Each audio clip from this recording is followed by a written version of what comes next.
Welcome to the Financial Finesse Podcast, where we'll be discussing tips on how to handle your money and life with skill and style. Your host, Cathy Curtis, CFP, has been helping make finance accessible and intriguing for women for almost 20 years. You'll get savvy, actionable ideas listening to her conversations with some of the coolest and smartest women on the planet. And now, here's your host, Cathy Curtis.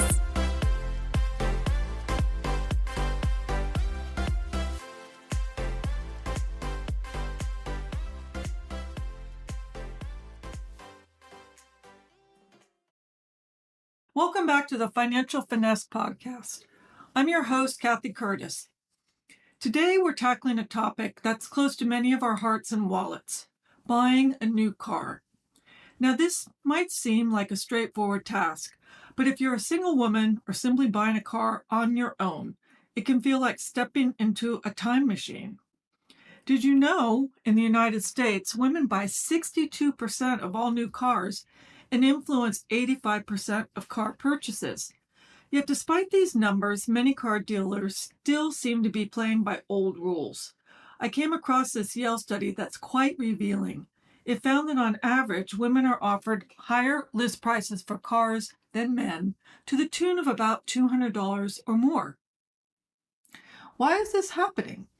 There are probably many reasons for this price gap, but the bottom line is, when it comes to buying a new car, being prepared is key. On a personal note, I must admit, my husband is the car guy in our household. He takes the lead on all our car purchases. Even though I know my way around finances, cars are just not my thing. But I haven't forgotten my solo car buying days either, and let me tell you, it wasn't always a smooth ride. I'm sharing this because I've been there, and I want to make sure you're equipped with the right tools and knowledge the next time you're in the market for a new vehicle. So let's shift gears and dive into some smart strategies for your next car purchase. Number 1, do your homework. According to Kelley Blue Book, women are twice as likely as men to be undecided about the type of new vehicle they want. Now, this isn't a bad thing in itself, but it does mean that walking into a dealership without a clear plan can leave you vulnerable to pushy or generally unfair sales tactics. To arm yourself for this possibility, start by diving deep into your research before you go to the dealership. There's some fantastic resources out there like Edmunds, Kelley Blue Book, and Car and Driver. These websites offer comprehensive information on pricing, safety features, and other critical aspects of various cars. And don't forget to read reviews. They can be incredibly insightful in helping you to understand how different cars stack up against each other. Another tip: some cars are more expensive to maintain and insure than others. If you are concerned about this, you can find plenty of information online or at places like Consumer Reports. Another pro tip: check out the dealership's website before your visit. Know what they have in stock and the prices. If a dealer tries to steer you towards the most expensive version of a car, you'll be one step ahead, knowing if there are more budget-friendly options available. And then once you've narrowed down your choices, visit the car manufacturer's website directly. You'll often find deals and incentives that could significantly lower your final price. I know that for many of us, researching cars online might not be the most thrilling activity, but believe me, the more informed you are before you step into that dealership, the better the deal you're likely to secure.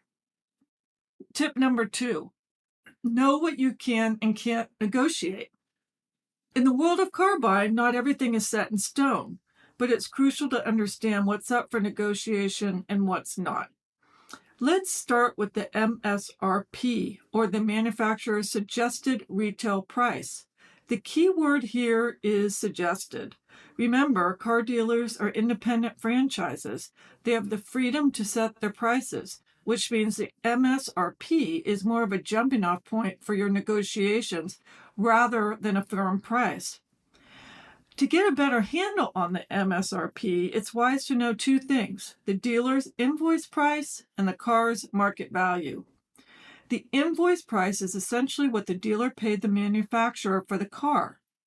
You can ask the sales manager for this, but places like Consumer Reports can be more forthcoming. Also, websites like Edmunds.com and KBB.com are great for understanding the fair market value by showing you recent prices people in your area have paid for similar cars. Okay, let's talk about what you can't negotiate. The taxes and registration fees are set in stone. Also, the cost to transport the vehicle from the factory to the dealership is usually non-negotiable. But here's a pro tip. Watch out for dealers who try to add a second freight charge. That's a red flag and should be negotiated down or eliminated. And if a dealer is insistent on this, it might be a sign to walk away. One last point. Some dealers are adopting no haggle pricing, particularly for used or certified pre-owned cars. In such cases, your negotiation power might be limited to trade-in values, financing terms, and the cost of any add-ons. Tip number 3, know what your trade-in is worth. When it comes to trade-ins, knowledge is your best asset. Many dealers bank on the assumption that you don't know the real value of your car and might offer you less than it's worth. They might even downplay the condition of your vehicle.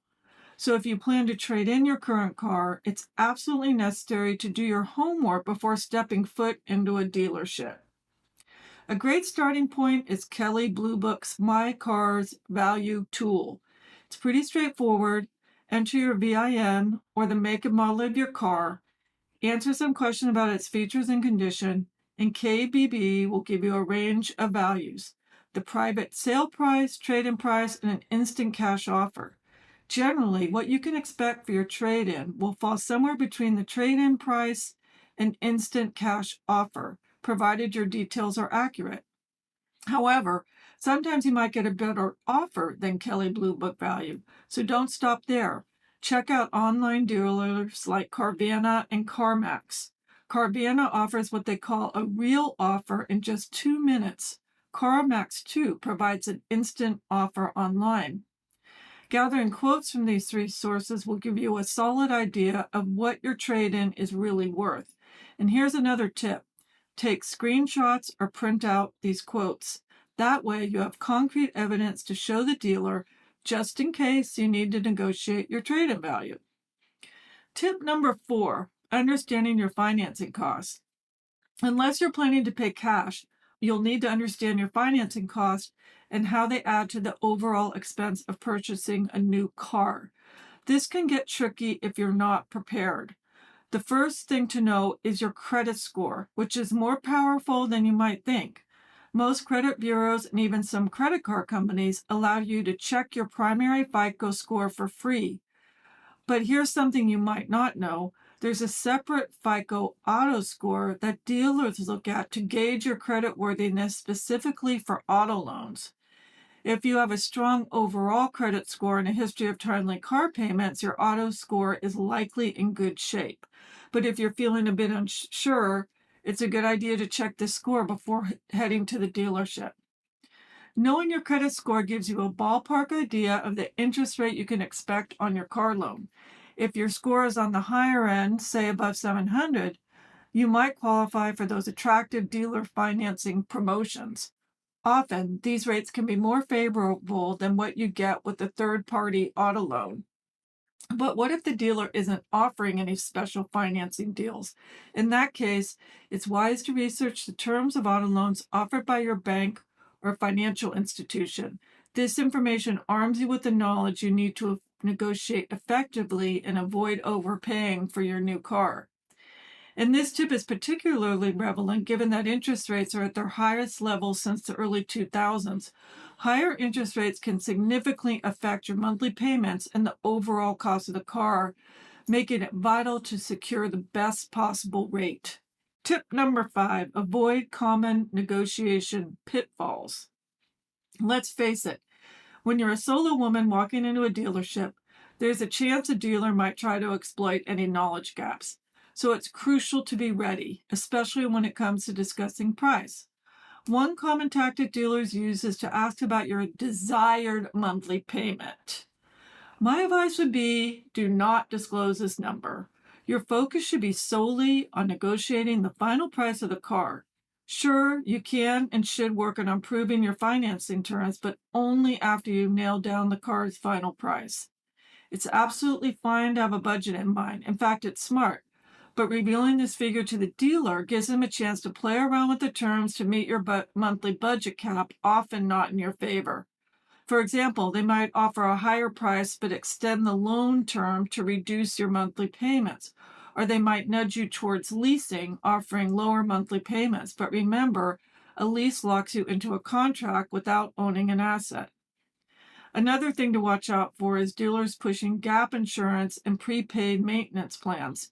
You don't automatically need these, no matter what they tell you. First, check with your own insurance company about gap coverage. Often it can be added at a minimal cost if it's not already included.